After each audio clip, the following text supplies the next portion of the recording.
Group 1 అప్లికేషన్లకు 2 రోజులు గడువు పెంపు. డిఎస్సికి ముందే టెట్ నిర్వహణకు సర్కార్ ప్రకటన. సింగరేణిలో 327 పోస్టుల భర్తీకి నోటిఫికేషన్. ఇక నుంచి టీఎస్ బదులు టీజీ అమలుకు గెజిట్. రైతు రుణాలకు కొర్రీలు పెట్టొద్దన్న డిప్యూటీ సీఎం భట్టి. తనఖా లేకుండా వేల కోట్లిస్తారు, రైతులకు ఇవ్వాలన్న తుమ్మల. జితేందర్ రెడ్డి ఇంటికి వెళ్లి మాట్లాడిన సీఎం రేవంత్. కర్ణాటకలో డీకే శివకుమార్తో మల్లారెడ్డి మీటింగ్.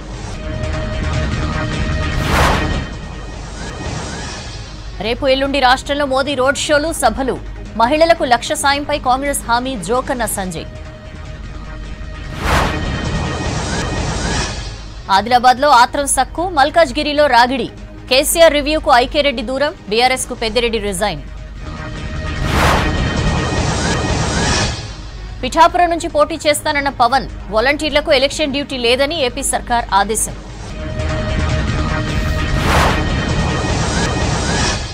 ఎన్నికల కమిషనర్లుగా సుఖ్బీర్, జ్ఞానేశ్వర్ కమిటీ నిర్ణయం. సాయంత్రానికే గెజిట్.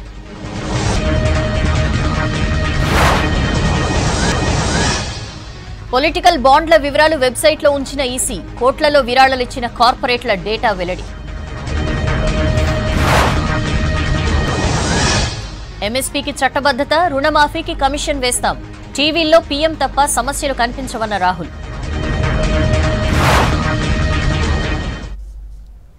డీటెయిల్స్ చూద్దాం. ఉద్యోగాల భర్తీకి ప్రభుత్వం శరవేగంగా చర్యలు చేపడుతోంది. మెగా డిఎస్సీ కంటే ముందే టెట్ నిర్వహించేందుకు ఏర్పాట్లు చేస్తోంది. ఈ మేరకు విద్యాశాఖకు స్పష్టమైన ఆదేశాలు జారీ చేసింది. ఇటు గ్రూప్ 1 దరఖాస్తుల గడువు మరో 2 రోజులు పెంచింది సర్కార్. సింగరేణిలో 327 పోస్టుల భర్తీకి సర్కార్ గ్రీన్ సిగ్నల్ ఇచ్చింది.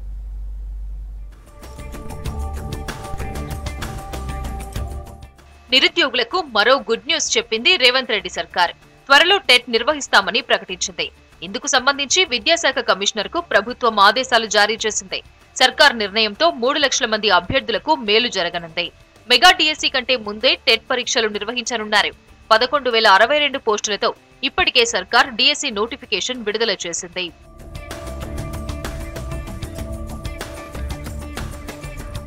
గత సర్కార్ 5,000 పోస్టులతో డిఎస్సీ నోటిఫికేషన్ ఇవ్వగా దానికి అదనపు పోస్టులు యాడ్ చేసింది రేవంత్ సర్కార్. భారీగా పోస్టులు పెరగడంతో టెట్ నిర్వహించాలని అభ్యర్థుల నుంచి పెద్ద ఎత్తున డిమాండ్స్ వచ్చాయి. దీంతో స్పందించిన సర్కార్ టెట్ నిర్వహణకు గ్రీన్ సిగ్నల్ ఇచ్చింది.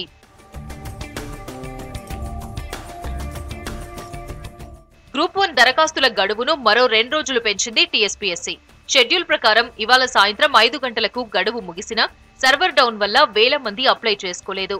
దీంతో అభ్యర్థులు తీవ్ర ఇబ్బంది పడ్డారు. అభ్యర్థుల డిమాండ్తో ఈ నెల 16 వరకు గడువు పెంచింది ప్రభుత్వం. 563 గ్రూప్ 1 పోస్టులకు ప్రభుత్వం నోటిఫికేషన్ విడుదల చేయగా ఇప్పటి వరకు 2,70,000 మంది దరఖాస్తు చేసుకున్నారు. అయితే ఈ సంఖ్య 3 లక్షలకు దాటొచ్చని అంచనా వేస్తున్నారు. మరో 2 రోజులు అవకాశం ఇవ్వడంతో పెద్ద ఎత్తున అప్లికేషన్లు వచ్చే ఛాన్స్ ఉందన్నారు టీఎస్పీఎస్సీ అధికారులు. 2 లక్షల ఉద్యోగాల భర్తీయే లక్ష్యంగా సర్కార్ వేగంగా అడుగులు వేస్తోంది. ఇప్పటికే 30,000 ఖాళీలను భర్తీ చేసిన సర్కార్ మరిన్ని నోటిఫికేషన్లకు సిద్ధమైంది. ఇప్పటికే ఆయా శాఖల్లో ఖాళీల వివరాలను సర్కార్ కోరింది. త్వరలో మరిన్ని నోటిఫికేషన్లు వచ్చే ఛాన్స్ ఉంది. ఎన్నికల వేళ స్టేట్ పాలిటిక్స్ వేగంగా మారుతున్నాయి. మాజీ ఎంపీ జితేందర్ రెడ్డితో సీఎం రేవంత్ రెడ్డి భేటీ హాట్ టాపిక్ గా మారింది. ఇటు నియోజకవర్గాల్లో వరుస పర్యటనలు చేసిన మంత్రులు అభివృద్ధి కార్యక్రమాలకు శంకుస్థాపన చేశారు. బ్యాంకర్లు రైతులకు లోన్లు ఇవ్వడంలో నిర్లక్ష్యం వహించొద్దని డిప్యూటీ సీఎం భట్టి విక్రమార్క స్పష్టం చేశారు. రేపటి నుంచి స్టేట్ కోడ్ టీఎస్ ను టీజీగా అమలు చేస్తామన్నారు మంత్రులు.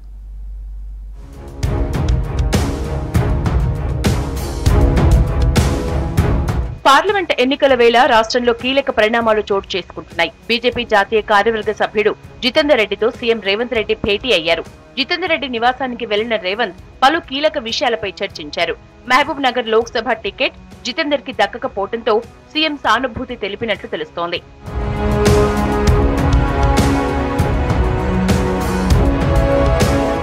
స్టేట్ లెవెల్ బ్యాంకర్స్ కమిటీతో సమావేశమయ్యారు డిప్యూటీ సీఎం భట్టి విక్రమార్క. మంత్రి తుమ్మల నాగేశ్వరరావు రైతులకు రుణాలు, పంటలకు ప్రోత్సాహకాలపై అధికారులతో చర్చించారు. రుణాలు ఇవ్వటం బ్యాంకర్లు సామాజిక బాధ్యతగా గుర్తించాలన్నారు భట్టి విక్రమార్క. రైతులు, నిరుద్యోగులకు రుణాలు ఇచ్చే విషయంలో బ్యాంకర్లు ఆస్తుల్ని తాకట్టు పెట్టుకోవటం సరైంది కాదన్నారు. స్వయం సహాయక సంఘాలకు అధికార రుణాలు ఇవ్వాలని ఆదేశించారు. రానున్న 5 ఏళ్లలో డ్వాక్రా సంఘాలకు 1,00,000 కోట్ల రుణాలు ఇవ్వబోతున్నామన్నారు భట్టి. రుణాలిచ్చే విషయంలో నిర్లక్ష్యం వద్దని, రైతులు ప్రైవేట్ వ్యక్తులను ఆశ్రయించే పరిస్థితి వస్తే ఆత్మహత్యలు పెరుగుతాయని హెచ్చరించారు.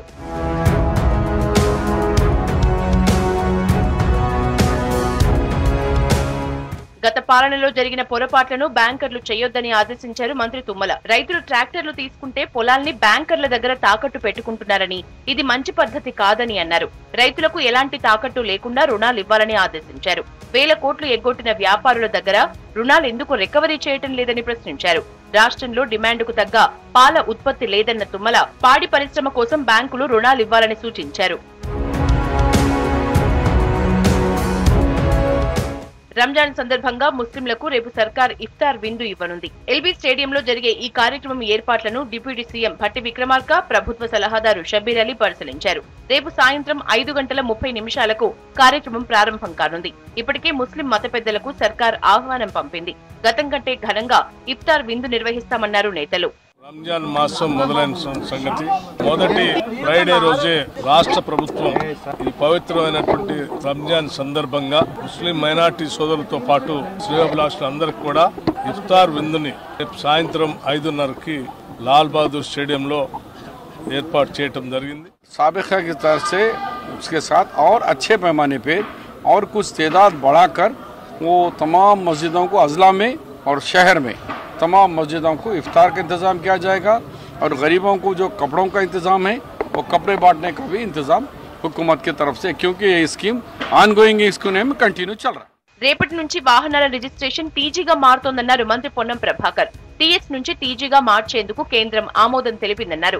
తెలంగాణ ఉద్యమ సమయంలో వాహనాలపై అందరూ టీజీ అని రాసుకున్నారని చెప్పారు. ప్రజల మనోభావాల మేరకు టీఎస్ ను టీజీగా మారుస్తున్నట్లు తెలిపారు.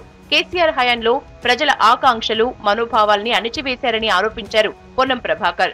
ఏ ఉద్దేశమో కానీ ప్రభుత్వం ఆనాడు కేంద్ర ప్రభుత్వానికి నివేదించి టీఎస్ గా మార్చింది. తెలంగాణ ప్రభుత్వం రాజపత్రాన్ని తిరిగి గెజిట్ రూపం లోపల టీఎస్ స్థానం లోపల టీజీని మారుస్తూ నిర్ణయంగా ప్రకటించింది. ఈ రోజు రేపటి నుంచి రిజర్వేషన్ అయ్యే ప్రతి బండి టీజీ పేరు మీద సీరియస్ రిజర్వేషన్ అయితే. సూర్యాపేట జిల్లా హుజూర్ నగర్ లో పర్యటించారు మంత్రులు ఉత్తమ్, పొంగులేటి శ్రీనివాస్ రెడ్డి. స్పీకర్ గడ్డం ప్రసాద్ తో కలిసి రామస్వామి గట్టు సమీపంలో సింగిల్ బెడ్రూమ్ ఇండ్ల పైలాన్ ను ఆవిష్కరించారు. దేవాదాయ భూముల్ని కొనుగోలు చేసి హౌసింగ్ కాలనీలు ఏర్పాటు చేశామన్నారు మంత్రి ఉత్తమ్. 6 నెలల్లో హుజూర్ నగర్ లో ప్రతి ఒక్కరికి ఇండ్లు నిర్మించిస్తామన్నారు. గత ప్రభుత్వం చేసిన తప్పులతోనే ఈ ఏడాది కరువు ఛాయలు కనిపిస్తున్నాయన్నారు పొంగులేటి. ధరణి పేరుతో దోచుకున్న సొమ్మునంతా కొద్ది రోజుల్లో బయట పెడతామని చెప్పారు. నేను కూడా ఉమ్మడి ఆంధ్రప్రదేశ్ లో హౌసింగ్ మినిస్టర్ ఉన్న విషయం మీ అందరికి తెలుసు. ఆనాడు ఇల్లు కట్టినాం, ఏ ఊరికి పోయినా ఇందిరం ఇళ్ళు పడతాయి. మధ్యలో 10 ఏళ్ల పాటు వచ్చిన టిఆర్ఎస్ బిఆర్ఎస్ ప్రభుత్వంలో డబుల్ బెడ్రూమ్ ఇళ్ళని ఏ విధంగా మోసం చేసిందో మీకు తెలుసు. మళ్ళీ కాంగ్రెస్ ప్రభుత్వం వచ్చింది. మొన్ననే మేము కేబినెట్ లో జియో ఇష్యూ చేసినాం. ప్రతి నియోజకవర్గానికి ప్రతి సంవత్సరం 3,500 ఇండ్లు 5 లక్షల రూపాయలు చొప్పున ఇవ్వబోతున్నాము. 7 లక్షల కోట్లు అప్పుల పాలు చేసిన మహాప్రబుద్ధుడు, గొప్ప చరిత్ర ఉన్నోడు ఆనాటి ముఖ్యమంత్రి కల్వకుంట్ల చంద్రశేఖరరావు గారు. అప్పులైనా సరే మనసుంటే మార్గం ఉంటది అని ఈ ప్రభుత్వంలో రేవంత్ రెడ్డి గారి నాయకత్వంలో కేబినెట్ మంత్రులమైన మేమందరం నిత్యము ఏదో రకంగా ఇచ్చిన కార్యక్రమాన్ని, చెప్పిన మాటను నెరవేర్చాలని నిత్యము మీకు ఇచ్చిన వాగ్దానాలు పూర్తి చేసే దాంట్లో ఈ ప్రభుత్వం ఈనాడు పనిచేస్తుంది. తల్లిదండ్రులు పిల్లల్ని లింగ వివక్ష లేకుండా పెంచినప్పుడే ఉన్నత శిఖరాలకు వెళ్లగలరన్నారు మంత్రి సీతక్క. మహిళా శిశు సంక్షేమ శాఖ, సీనియర్ సిటిజన్స్ శాఖ ఆధ్వర్యంలో నిర్వహించిన అంతర్జాతీయ మహిళా దినోత్సవ వేడుకలకు హాజరయ్యారు మంత్రి. చాలా మంది మహిళలు రక్తహీనతతో బాధపడుతున్నారని, తమ ప్రభుత్వం అంగన్వాడీల ద్వారా పౌష్టిక ఆహారం అందిస్తున్నామని అన్నారు. రాబోయే రోజుల్లో అంగన్వాడీలను మరింత బలోపేతం చేస్తామన్నారు సీతక్క. ప్రజలకు ఉపయోగపడే విధంగా తమ జీవితాలను మలుచుకొని మనందరికీ స్ఫూర్తిదాయకంగా ఉన్నారు కాబట్టి ఈ రోజు వారికి ఈ ప్రతిభా పురస్కారాలను ఇవ్వడం జరిగింది. ఎక్కడ కూడా మేము తలదూర్చలే. కమిటీ సెలెక్షన్ చేసింది ఏదైతే ఉందో దాని ప్రకారమే ఇవ్వాలి. ఖచ్చితంగా జెన్యూన్ గా వాళ్ళ యొక్క కృషికి ఈ యొక్క గౌరవం దక్కింది తప్ప ఇందులో ఎవరి రికమెండేషన్స్ ఎవరి ఏమీ లేదు. జనగామ జిల్లా చిలుపూరులోని బుగులు వెంకటేశ్వర స్వామి బ్రహ్మోత్సవాలకు దేవాదాయ శాఖ మంత్రి కొండా సురేఖను ఆహ్వానించారు ఆలయ ఈవో లక్ష్మీ ప్రసన్న. ప్రధాన అర్చకులు శ్రీరంగాచార్యులు. అర్చకులు వేద మంత్రాలతో స్వామివారి వస్త్రాలు, అమ్మవారి చీర, ప్రసాదాల్ని మంత్రికి అందించారు. ఆ తర్వాత వెంకటేశ్వర స్వామి బ్రహ్మోత్సవాల పోస్టర్ ని మంత్రి కొండా సురేఖ ఆవిష్కరించారు. 16 నుంచి 24 వరకు బ్రహ్మోత్సవాలు నిర్వహించనున్నారు. రాష్ట్రంలో ప్రజాపాలన కొనసాగుతోందన్నారు కాంగ్రెస్ నేతలు. అన్ని వర్గాలకు సంక్షేమ పథకాలు అందించడమే లక్ష్యమన్నారు. ప్రధాని మోదీ నాగర్ కర్నూలులో పర్యటించడానికి నైతిక అర్హత లేదన్నారు హస్తం పార్టీ నేతలు.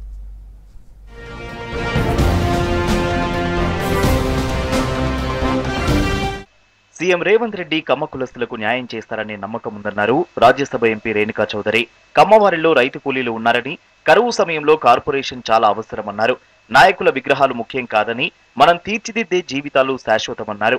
ఏపీలో కమ్మ ద్వేషి పాలన సాగుతోందని ఆరోపించారు రేణుకా చౌదరి. ఇన్ని సామాజిక వర్గాన్ని ఆదుకుంటూ మనలో పేదవాళ్ళు, పేదరికం అనేది అందరికీ ఉంది, ఒక కులానికి మతానికి చెందినోళ్ళు కాదు.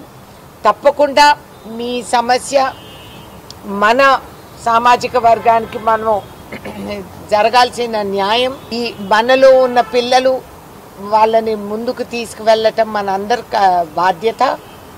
ఇవన్నీ కూడా ఆయన దృష్టికి తీసుకొచ్చి నాకు పూర్తి నమ్మకం ఆయన న్యాయం చేస్తారు అనేది. తన పేరు బద్నాం చేస్తున్న వారిపై ఫైర్ అయ్యారు చెన్నూరు ఎమ్మెల్యే వివేక్ వెంకటస్వామి. తన పేరు చెప్పి దందాలు చేస్తే ఊరుకునేది లేదన్నారు. చట్ట విరుద్ధమైన పనులకు తాను వ్యతిరేకమన్నారు. మంచిర్యాల జిల్లా చెన్నూరులో క్యాంప్ కార్యాలయాన్ని ప్రారంభించారు ఎమ్మెల్యే వివేక్ వెంకటస్వామి. ఈ సందర్భంగా ప్రత్యేక పూజలు చేశారు వివేక్ దంపతులు. కుమారుడు కాంగ్రెస్ యువనేత గడ్డం వంశీకృష్ణ. ఆ తర్వాత జరిగిన సత్యనారాయణ స్వామి వ్రతంలో వివేక్ కుటుంబ సభ్యులు పాల్గొన్నారు. బియ్యం దందాలో తన ప్రమేయముందని తప్పుడు వార్తలు రాయడం సరికాదన్నారు వివేక్. బియ్యం దందాకు తనకు ఎలాంటి సంబంధం లేదన్నారు. చెన్నూరు సెగ్మెంట్ లో భూదందా, ఇసుక, బియ్యం దందా చేస్తే చర్యలు తప్పవన్నారు వివేక్ వెంకటస్వామి. అందరికీ విజ్ఞప్తి చేస్తున్నారు, చెన్నూరు నియోజకవర్గంలో ఎవ్వరు కూడా ఈ బియ్యం దందా, భూదందాలు, ఇసుక దందాలు ఇవన్నీ కూడా ఎవ్వరు కూడా దీంట్లో పాల్గొంటే పోలీస్కి అధికారులకు హక్కు ఉంటుంది. ఏది నిజంగా బయటపెట్టి ఏదైతే చట్టం ప్రకారంగా నిర్ణయాలు తీసుకోవాలో దాన్ని తీసుకోవాలి. ఎంత పెద్దవాడైనా కానీ ఇచ్చేది లేదు. ఎందుకంటే కేవలము ప్రజల సమస్యల కోసం మనం ఉన్నాము. రాష్ట్రంలో రాక్షస పాలన పోయి ప్రజాపాలన వచ్చిందన్నారు ఏఐసీసీ కార్యదర్శి సంపత్ కుమార్. కొల్లాపూర్ నియోజకవర్గంలోని సింగోటం గ్రామంలో పాదయాత్ర చేస్తూ ప్రజల సమస్యలు తెలుసుకున్నారు. అంతకుముందు లక్ష్మీ నరసింహస్వామి ఆలయంలో ప్రత్యేక పూజలు చేశారు. ప్రధాని మోదీ నాగర్ కర్నూలులో పర్యటించడానికి నైతిక అర్హత లేదన్నారు సంపత్ కుమార్. నాగర్ కర్నూలు పార్లమెంటుకు నరేంద్ర మోడీ గారు అడుగు పెట్టే నైతిక అర్హత లేదు. 10 సంవత్సరాల బీజేపీ పరిపాలనలో కేంద్రం నుంచి ఏ ఒక్కటి ఇది లభించింది. కేంద్ర ప్రభుత్వము, భారతీయ జనతా పార్టీ నాగర్ కర్నూలు పార్లమెంటుకు ఇది ఇచ్చింది, ఈ ప్రజలను ఆదుకున్నది, ఈ నియోజకవర్గానికి ఇది శాంక్షన్ చేసిందని ఏ ఒక్కటి చెప్పినా నైతిక అర్హత ఉండే. ఈరోజు అడుగుతా ఉన్నా ఇక్కడ ఉన్న భారతీయ జనతా పార్టీ నాయకులను, మీ ప్రధానమంత్రికి మన గడ్డ మీద అడుగు పెట్టే నైతిక అర్హత లేదు అన్న విషయాన్ని కూడా గుర్తు చేస్తూ రంగారెడ్డి జిల్లా షాద్నగర్ నియోజకవర్గం కొత్తూరు మండలంలో కాంగ్రెస్ ఎంపీ అభ్యర్థి వంశీచంద్రెడ్డి బైక్ ర్యాలీ నిర్వహించారు. ర్యాలీలో వంశీచంద్రెడ్డితో పాటు షాద్నగర్ ఎమ్మెల్యే వీరిళ్లపల్లి శంకర్, మాజీ ఎమ్మెల్యే ప్రతాప్ రెడ్డి, కాంగ్రెస్ నాయకులు పాల్గొన్నారు. రాజకీయ పార్టీలకు ఫండింగ్ ఇచ్చిన ఎలక్టోరల్ బాండ్స్ వివరాలను కేంద్ర ఎన్నికల సంఘం బహిర్గతం చేసింది. సుప్రీంకోర్టు ఆదేశాల మేరకు ఎస్బీఐ సమర్పించిన డేటాను అందుబాటులోకి తీసుకొచ్చింది. ఎస్బీఐ నుంచి వచ్చిన ఎన్నికల బాండ్ల సమాచారాన్ని మార్చి 15లోగా వెబ్సైట్లో పెట్టాలని సుప్రీంకోర్టు ఇదివరకే ఆదేశించింది. దీంతో మొత్తం 763 పేజీలతో 2 పార్ట్లుగా వెబ్సైట్లో ఉంచింది ఎస్బీఐ. ఎవరు ఎన్ని బాండ్లు, ఎంత మొత్తాన్ని కొనుగోలు చేశారనే వివరాలను వెబ్సైట్లో ఉంచింది. అటు ఎలక్టోరల్ బాండ్ల వివరాల వెల్లడిలో పారదర్శకంగా ఉన్నట్లు ఈసీ తెలిపింది. ఎలక్షన్ బాండ్లు కొనుగోలు చేసిన వారి వివరాలు, ఎన్కాష్ చేసుకున్న పార్టీల వివరాలతో పాటు తేదీ, మొత్తాలకు సంబంధించిన డేటాను పొందుపరిచారు.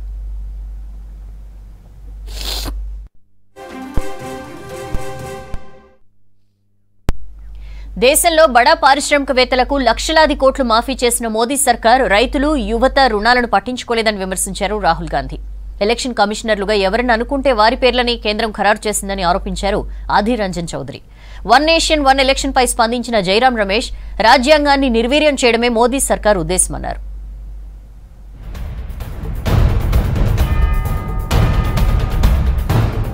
దేశంలో పారిశ్రామికవేత్తలకు 16 లక్షల కోట్లు మాఫీ చేసిన మోదీ సర్కార్ రైతులు యువత రుణాలను పట్టించుకోవడం లేదని విమర్శించారు కాంగ్రెస్ అగ్రనేత రాహుల్. ఇలాంటి అన్యాయాల వల్లే దేశంలో హింస, విద్వేషాలు పెరుగుతున్నాయన్నారు. ప్రస్తుతం దేశం అతి ముఖ్యమైన నిరుద్యోగం, ద్రవ్యోల్బణం, రైతు సమస్యలు తీవ్రమవుతున్నా వీటిపై ఎందుకు చర్చ జరగడం లేదని ప్రశ్నించారు. సమస్యలపై ప్రజల దృష్టిని మళ్లించేందుకు బీజేపీ సర్కార్ జిమ్మిక్కులు చేస్తోందని ఆరోపించారు రాహుల్. భారత్ జోడో న్యాయ యాత్రకు మహారాష్ట్ర నాసిక్లో ఘన స్వాగతం లభించింది. రాహుల్ కు జనం నీరాజనం పలికారు. तो नरेंद्र मोदी जी ने 20-25 लोगों का इतना पैसा माफ किया जितना मनरेगा को चलाने में 24 साल में लगते हैं। ये जो एग्जाम लेते हैं, पुलिस का एग्जाम लेते हैं, IAS, IPS का एग्जाम लेते हैं, इनका कितना कर्जा माफ किया? 1 रुपया नहीं किया। मजदूरों का कितना किया? 1 रुपया नहीं किया। छोटे दुकानदारों का कितना किया? 1 रुपया नहीं किया। और सबसे अमीर लोगों का 16 लाख करोड़ रुपए इसने कर्जा माफ किया। దేశంలో రైతాంగ సమస్యలను పరిష్కరించేందుకు 5 చారిత్రాత్మక నిర్ణయాలు ప్రకటించినట్లు రాహుల్ తెలిపారు. స్వామినాథన్ కమిషన్ ఫార్ములా మేరకు ఎంఎస్పీకి చట్టపరమైన హోదా కల్పిస్తామన్నారు. రైతుల రుణాల మాఫీ కోసం వ్యవసాయ రుణమాఫీ కమిషన్ ఏర్పాటు చేస్తామన్నారు. బీమా ప్లాన్లో భాగంగా పంట నష్టం జరిగితే 30 రోజులలోపు బ్యాంకు ఖాతాలో పరిహారం జమ చేస్తామని చెప్పారు. పంటల కొత్త దిగుమతి, ఎగుమతి విధానం రూపకల్పన చేస్తామని చెప్పారు. వ్యవసాయ వస్తువులకు జీఎస్టీ తొలగిస్తామని హామీ ఇచ్చారు రాహుల్. 5 నిర్ణయాలతో దేశ వ్యవసాయ విధానంలో శ్రేయస్సు సూర్యుడు ఉదయించబోతున్నాడని అన్నారు. ఎలక్షన్ కమిషనర్ల నియామకాల్లో లోపాలున్నాయన్నారు లోక్సభలో విపక్ష నేత అధీర్ రంజన్ చౌదరి. సెలక్షన్ కమిటీలో ప్రభుత్వానికి మెజారిటీ ఉందన్న అధీర్ రంజన్ ఎవరిని అనుకుంటే వారి పేర్లే ఖరారు చేస్తుందని ఆరోపించారు. దేశంలో కీలక పదవి నియామకానికి ఇలాంటి పద్ధతి సరికాదన్నారు అధీర్ రంజన్. సమావేశానికి 10 నిమిషాల ముందు 6 పేర్లనే సూచించారని చెప్పారు. मैंने बारीकी से सारे डिसीजन नोट दे चुके हैं क्योंकि 212 जन के नाम मेरे पास थे. वहां जाके देखते 6 नाम और 6 नामों में सरकार की तरफ से प्रपोजल आई और बहुमत है उनको. मैं क्या करें? मैंने कहा कि भाई मानता नहीं, आप कह रहे हैं, मैं आ गए हैं, आप करो. मैं इनको विरोध भी करते हैं. నిష్పాక్షికమైన ఎన్నికల కమిషన్ను షా కోరుకోవడం లేదన్నారు కాంగ్రెస్ సీనియర్ నేత దిగ్విజయ్ సింగ్. ఈవీఎం సమస్యపై ఇండియా కూటమి తీర్మానాన్ని ఆమోదించిందన్న దిగ్విజయ్ సింగ్ వీవీప్యాట్ స్లిప్పులపై ఎన్నికల సంఘాన్ని టైం అడిగినా స్పందించలేదన్నారు. इससे तो संदेह हमारा और बढ़ जाता है. क्या कारण है कि शहंशाह और शाह दोनों इतने ज्यादा परेशान हैं कि वो निष्पक्ष चुनाव आयोग नहीं चाहते. क्यों नहीं चाहते? क्योंकि कहीं ना कहीं दाल में काला है. 1 నేషన్ 1 ఎలక్షన్ ప్రతిపాదనల రిపోర్ట్ను మాజీ రాష్ట్రపతి కోవింద్ కమిటీ ప్రెసిడెంట్ ద్రౌపది ముర్ముకు ఇవ్వడంపై కాంగ్రెస్ నేత జైరాం రమేష్ స్పందించారు. బీజేపీ సర్కార్ చర్యలు రాజ్యాంగాన్ని నిర్వీర్యం చేసేలా ఉన్నాయని విమర్శించారు. ఇప్పటికే దేశంలోని రాజ్యాంగ సంస్థలన్నింటినీ భ్రష్టు పట్టించారని ఆరోపించారు జైరాం. इन्होंने 4 साल 3 महीने लगाए हैं और ठीक चुनाव के 1 महीने पहले वो रूल की घोषणा की है. क्यों? क्या मतलब है? ध्रुवीकरण ना, ध्रुवीकरण. असम, पश्चिम बंगाल, केरला, तमिलनाडु, गुजरात, महंगाई पर चुप्पी, बेरोजगारी पर चुप्पी, बढ़ती आर्थिक विषमताएं पर चुप्पी, चीन का जो आक्रमण हो रहा है लद्दाख में, अरुणाचल प्रदेश में, उस पर चुप्पी.